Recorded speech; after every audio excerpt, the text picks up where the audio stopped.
Dr. Kimberlee Armstrong is Portland Superintendent of Schools, having come to Portland in the summer of last year from the Evergreen School District in Vancouver.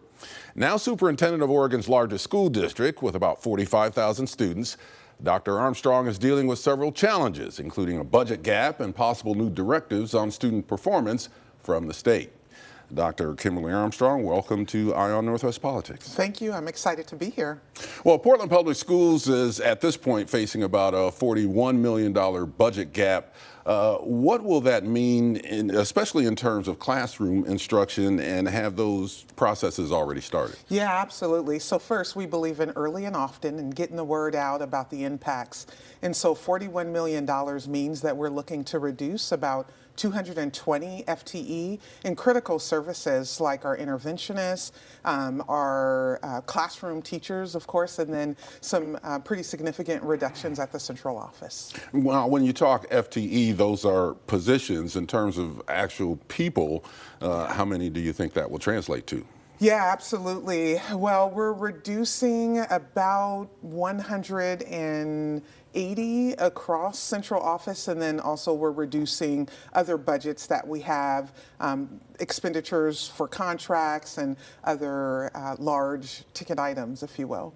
Governor Kotek does want to increase state school support by about 11%, but she also wants to tie it to student performance. Here's what she said earlier this week on that.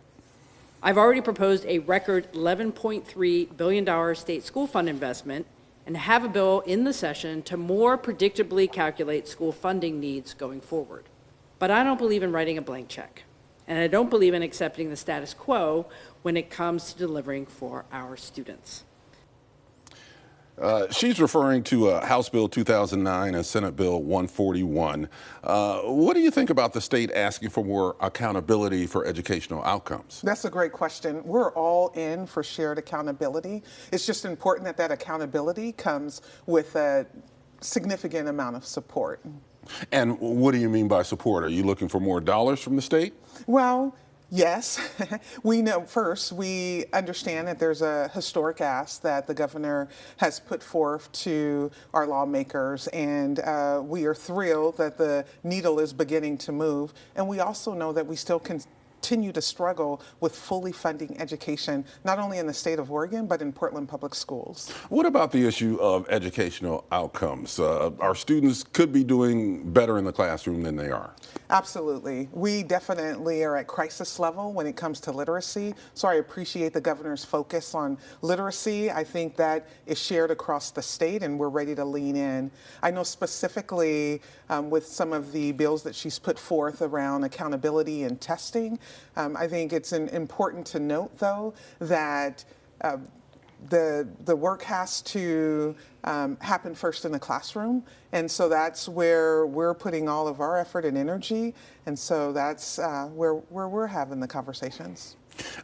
Portland Public Schools had a lengthy teacher strike in the fall of 2023, not long before you were named superintendent, coming over from Evergreen.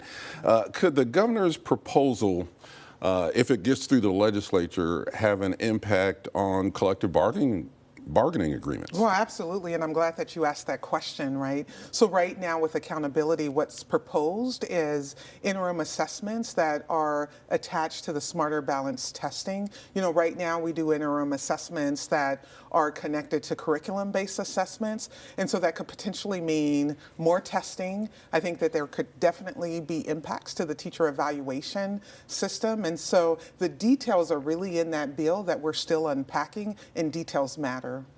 The Trump administration looking to get rid of DEI programs in education. Are you considering cuts in DEI-related contracts with community organizations now?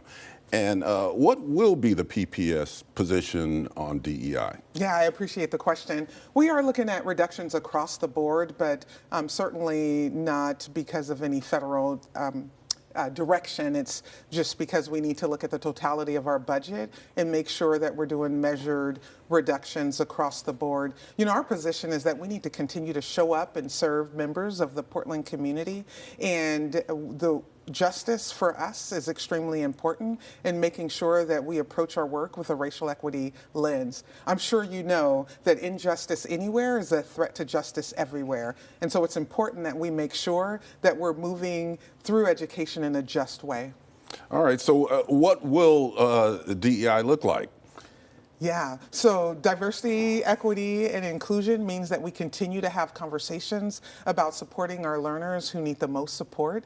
And so that may mean our students who are identified through, of course, testing, our kiddos who are entering kindergarten and behind, where we put the resources. And oftentimes our data tells us that some of our groups who have missed the most opportunity are our kiddos of color. And so the way in which we target resources to support that group is the work that we're committed to doing. And we know that, right, when the tide rises, all boats rise.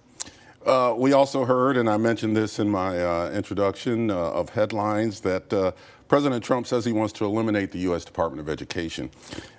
This week, the department announced that it's letting half of its employees go.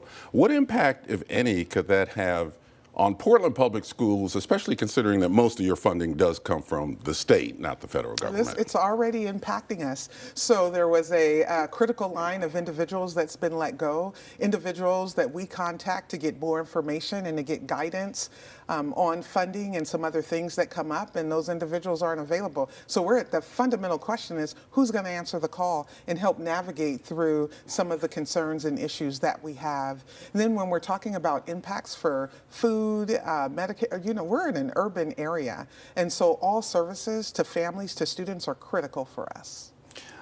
Going back to the budget, the district scaling back plans to modernize 3 Portland schools, Ida B. Wells, Cleveland, and Jefferson High.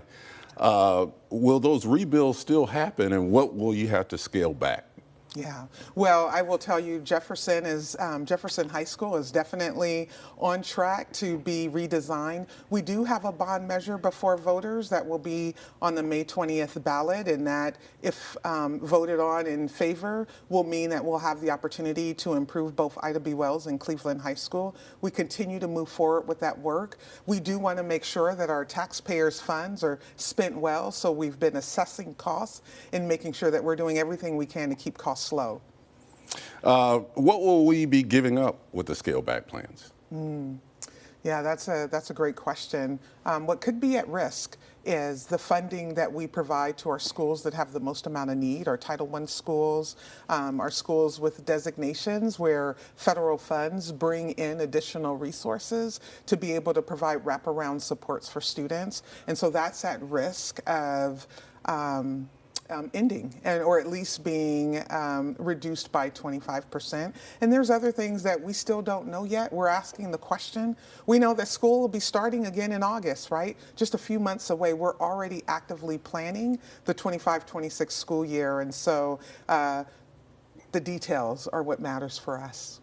Dr. Armstrong, thank you for being on Eye on Northwest Politics. Absolutely. Thank you for having me.